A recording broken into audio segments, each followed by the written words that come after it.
Au nom d'Allah, le tout miséricordieux, le très miséricordieux. طه Taha. Nous n'avons point fait descendre sur toi le Coran pour que tu sois malheureux, si ce n'est qu'un rappel pour celui qui redoute Allah, et comme une révélation émanant de celui qui a créé la terre et les cieux sublimes. Le tout miséricordieux s'est établi, Istawa, sur le trône. À lui appartient ce qui est dans les cieux, sur la terre, ce qui est entre eux et ce qui est sous le sol humide. Et si tu élèves la voix, il connaît certes les secrets, même les plus cachés. Allah, point de divinité que lui, il possède les noms les plus beaux. Le récit de Moïse est-il parvenu? Lorsqu'il vit du feu, il dit à sa famille: Restez ici, je vois du feu de loin. Peut-être vous en apporterai-je un tison, ou trouverai-je auprès du feu de quoi me guider. Puis lorsqu'il y arriva, il fut interpellé. Moïse, je suis ton Seigneur, enlève tes sandales car tu es dans la vallée sacrée, Touwa. Moi je t'ai choisi, écoute donc ce qui va être révélé. Certes c'est moi Allah, point de divinité que moi. Adore-moi donc et accomplis la salat, l'office de prière, pour te souvenir de moi. L'heure va certes arriver, je la cache à peine, pour que chaque âme soit rétribuée selon ses efforts. Que celui qui n'y croit pas et qui suit sa propre passion ne t'en détourne pas, sinon tu périras. Et qu'est-ce qu'il y a dans ta main droite, ô Moïse? Il dit, c'est mon bâton sur lequel je m'appuie, qui me sert à effeuiller les arbres pour mes moutons, et j'en fais d'autres usages. Allah lui dit, jette-le, ô Moïse. Il le jeta, et le voici un serpent qui rampait. Allah dit, saisis-le et ne crains rien, nous le ramènerons à son premier état. Et serre ta main sous ton aisselle, elle en sortira blanche, sans aucun mal, et ce sera là un autre prodige, afin que nous te fassions voir de nos prodiges les plus importants. Rends-toi auprès de Pharaon, car il a outrepassé toute limite. Moïse dit, Seigneur, ouvre-moi ma poitrine et facilite ma mission. Aidez-nous un nœud en ma langue, afin qu'il comprenne mes paroles, et assigne-moi un assistant de ma famille, Aaron, mon frère.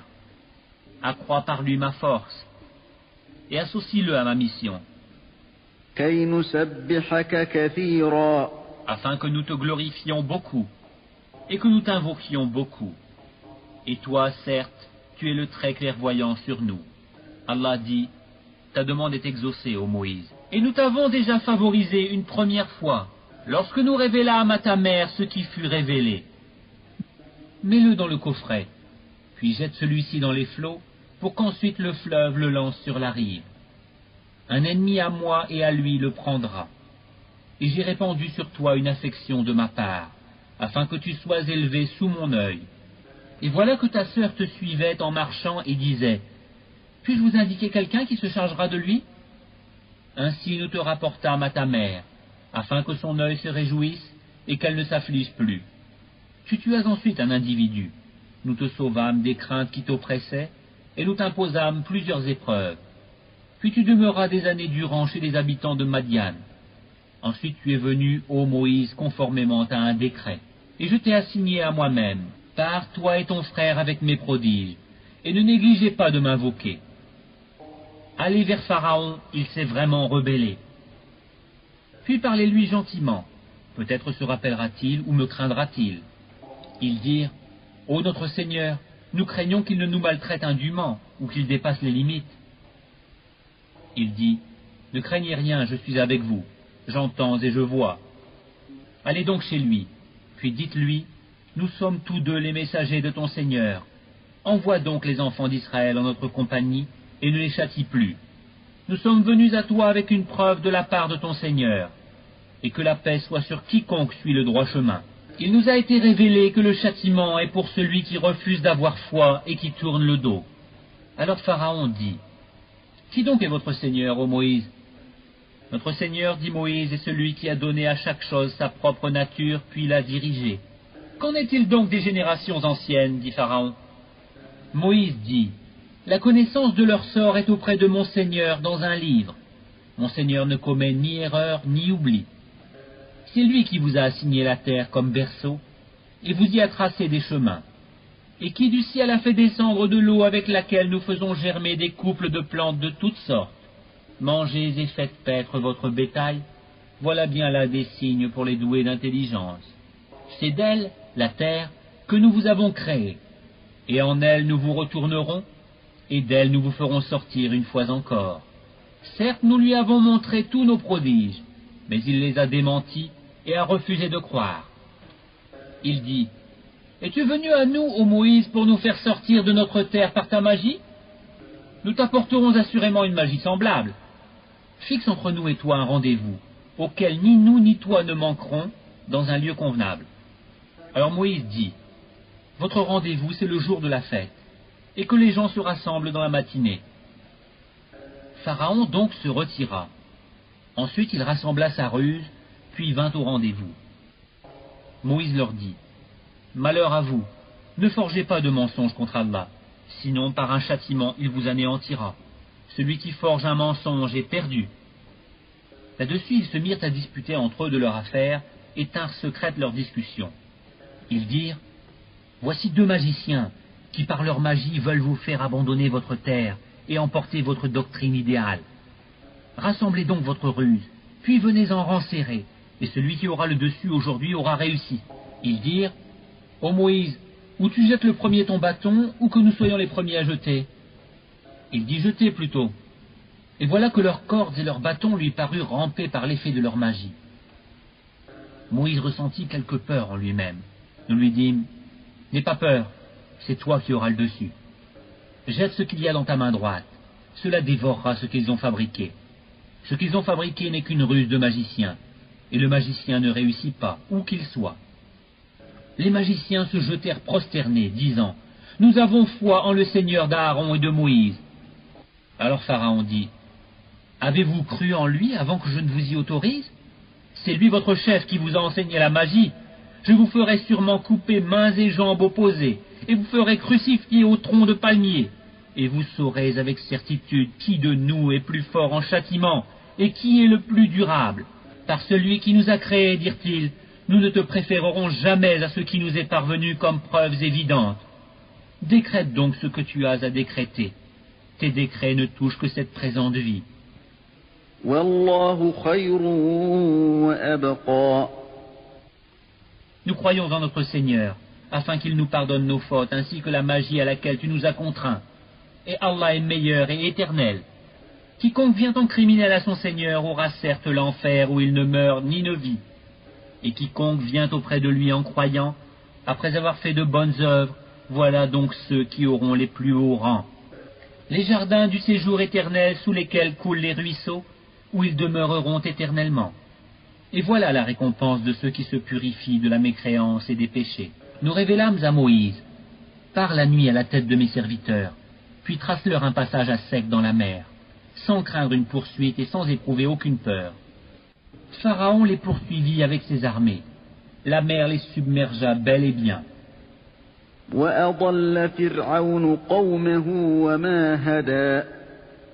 Pharaon égara ainsi son peuple et ne le mit pas sur le droit chemin.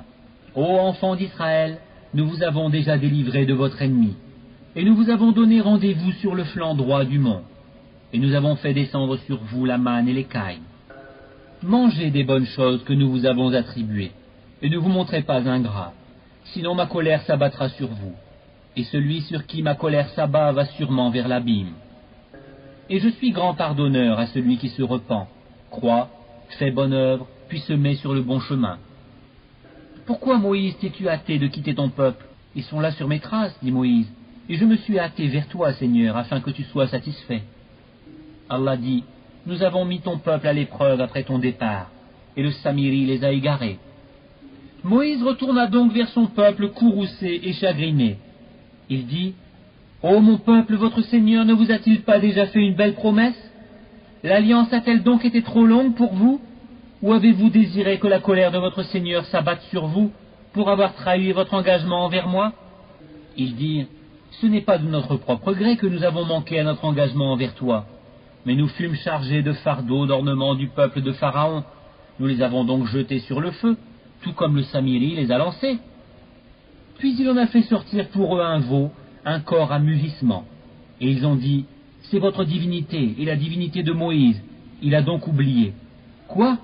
Ne voyait-il pas qu'il, le veau, ne leur rendait aucune parole et qu'il ne possédait aucun moyen de leur nuire ou de leur faire du bien?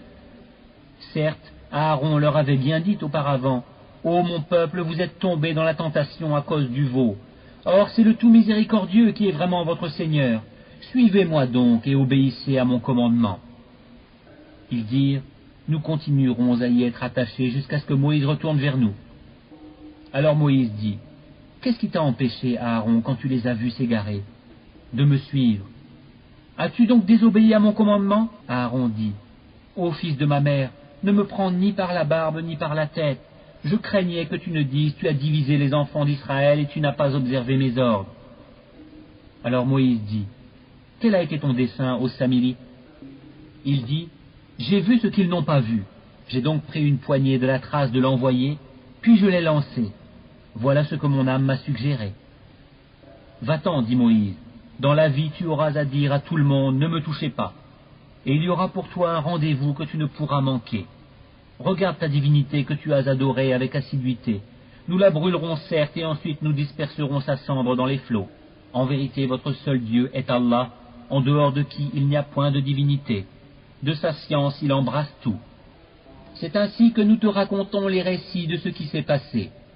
C'est bien un rappel de notre part que nous t'avons apporté. Quiconque s'en détourne de ce Coran portera au jour de la résurrection un fardeau. Ils resteront éternellement dans cet état. Et quel mauvais fardeau pour eux au jour de la résurrection. Le jour où l'on soufflera dans la trompe, ce jour-là nous rassemblerons les criminels tout bleus de peur. Ils chuchoteront entre eux, « Vous n'êtes restés là que 10 jours ?» Nous connaissons parfaitement ce qu'ils diront, lorsque l'un d'entre eux dont la conduite est exemplaire dira, « Vous n'êtes restés qu'1 jour ?» Et ils t'interrogeront au sujet des montagnes.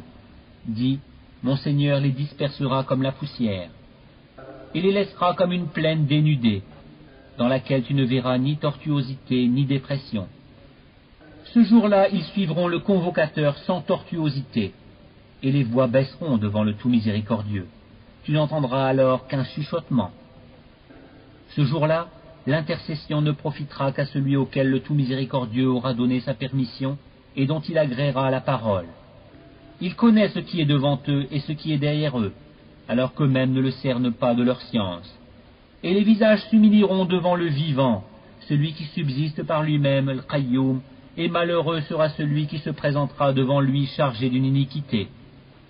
Et quiconque aura fait de bonnes œuvres tout en étant croyant, ne craindra ni injustice ni oppression. C'est ainsi que nous l'avons fait descendre un Coran en langue arabe, et nous y avons multiplié les menaces, afin qu'ils deviennent pieux, ou qu'ils les incitent à s'exhorter. Que soit exalté Allah, le vrai souverain. Ne te hâte pas de réciter le Coran, avant que ne te soit achevée sa révélation. Et dis, ô mon Seigneur, accrois mes connaissances.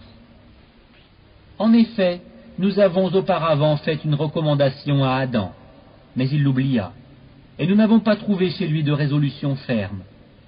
Et quand nous dîmes aux anges, prosternez-vous devant Adam, ils se prosternèrent excepté Iblis qui refusa. Alors nous dîmes, ô Adam, celui-là est vraiment un ennemi pour toi et ton épouse.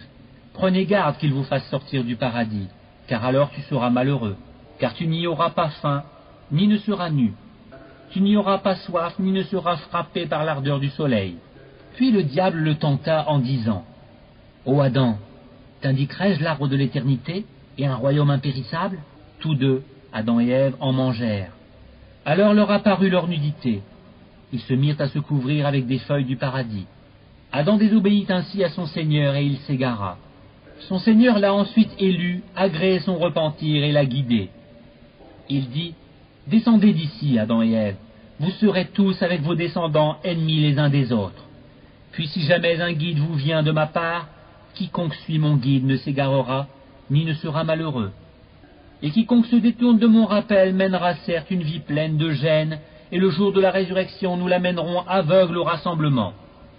Il dira, ô mon Seigneur, pourquoi m'as-tu amené aveugle alors qu'auparavant je voyais? Allah lui dira, de même que nos signes, nos enseignements t'étaient venus et que tu les as oubliés. Ainsi aujourd'hui tu es oublié. Ainsi sanctionnons-nous l'outrancier qui ne croit pas aux révélations de son Seigneur. Et certes, le châtiment de l'au-delà est plus sévère et plus durable. Cela ne leur a-t-il pas servi de direction que nous ayons fait périr avant eux tant de générations dans les demeures desquelles ils marchent maintenant? Voilà bien là des leçons pour les doués d'intelligence. N'eût-ce été un décret préalable de ton Seigneur et aussi un terme déjà fixé, leur châtiment aurait été inévitable et immédiat. Supporte patiemment ce qu'ils disent, et célèbre sa louange avant le lever du soleil, avant son coucher et pendant la nuit, et exalte sa gloire aux extrémités du jour. Peut-être auras-tu satisfaction. Et ne tends point tes yeux vers ce dont nous avons donné jouissance temporaire à certains groupes d'entre eux, comme décor de la vie présente afin de les éprouver par cela. Ce qu'Allah fournit au paradis est meilleur et plus durable. Et commande à ta famille la salat, l'office de prière, et fais-la avec persévérance. Nous ne te demandons point de nourriture, c'est à nous de te nourrir, la bonne faim est réservée à la piété. Et ils disent, pourquoi ne nous apporte-t-il pas un miracle de son Seigneur? La preuve, le Coran, de ce que contiennent les écritures anciennes ne leur est-elle pas venue? Et si nous les avions fait périr par un châtiment avant lui, Muhammad, ils auraient certainement dit, ô notre Seigneur, pourquoi ne nous as-tu pas envoyé de messagers? Nous aurions alors suivi tes enseignements avant d'avoir été humiliés et jetés dans l'ignominie. Dis, chacun attend. Attendez donc, vous saurez bientôt qui sont les gens du droit chemin et qui sont les bien guidés.